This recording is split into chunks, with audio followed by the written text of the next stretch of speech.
Genre and style highlight the variations that we see in different varieties of English caused by different functions for which language is used. To start with, let's first take a look at what we mean by a genre.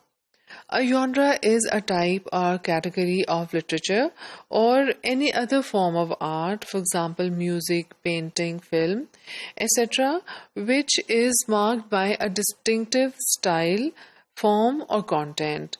By that we mean that a genre will have or will follow a linguistic structure, the style of language use, etc., which are unique to the performance of the action or the function for which the genre is being used. We have genres and then we have subgenres. The broadest category of genre that we have is that of fiction and non-fiction. And then fiction has subgenres, for example, novel, drama, etc. Genre is said to be an example or an instance of language use in a conventionalized social setting. We call it conventionalized because when you produce a writing which falls under a certain genre, you tend to conform your writing to the norms of that particular area or that particular genre. For example, newspaper writing is a genre.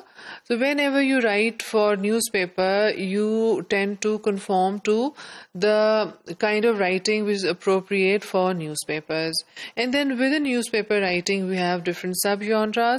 For example, news report writing is one subgenre, and then editorials are another genre that we see in the newspapers. So genres also respond to specific communicative needs of a discipline or a social setting. So when you write newspaper reports, you respond to the need of the readers that that particular newspaper has for learning about or for being informed about different news, etc. So you try to fulfill that communicative need that the readers of the newspaper have. Genres are practiced under different constraints because they respond to a certain communicative needs, are used within a certain social setting. Therefore, they're constrained by the use of grammar, vocabulary, and discourse features, which means they only use grammar, vocabulary, discourse features which are appropriate in that social setting or for that particular communicative function. Genre is also identified on factors which are both external to it and internal to it. The external factors of a genre include rhetorical context, for example, the context of use of the language, the communicative purpose of the genre, and also socio-cultural and other institutional constraints. For example, when a person, a reporter, is writing a newspaper report, the socio-cultural constraint probably will be that if it is a topic which is considered taboo in our country and people have reservations talking about it, the report writer will avoid using vocabulary or providing information which is not acceptable to conservative society like ours or any conservative society. And then there are also certain institutional constraints. The newspaper owners may have a policy, and the news report writer cannot deviate from that policy. So a genre is practiced under several constraints.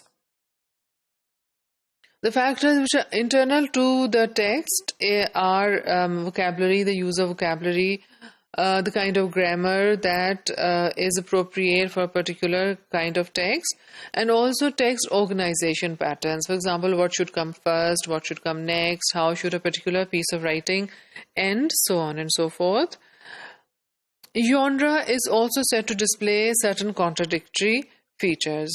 For example, on one hand, we say that genre is based on certain a genre is based on certain conventions, which means it has to be rhetorically stable. It has to follow a style of use of language which is stable. It cannot experiment with a lot of creativity, etc. And on the other hand, we say that a genre also has a tendency for innovation, and expert and experienced writers can exploit this tendency of a genre for innovation by using creative new forms and responding to the novel rhetorical context, which means if the context in which a genre is being used has changed, an expert writer can respond to that changed context, or if a writer is placed in a new context, he can then respond to this change in the context.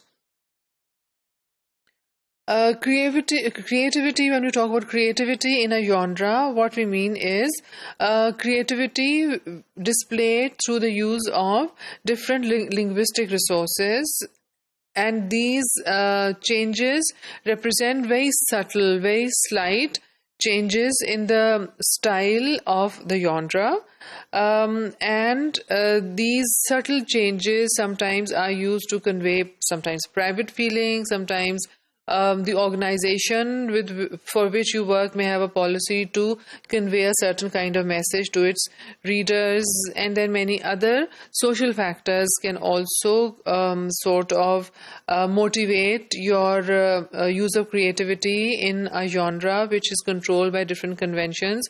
For example, your personal attitude, your personality type, so on and so forth. Style can be described as or defined as the writing which is motivated by text internal factors. So we can define style in terms of factors which are internal to a text.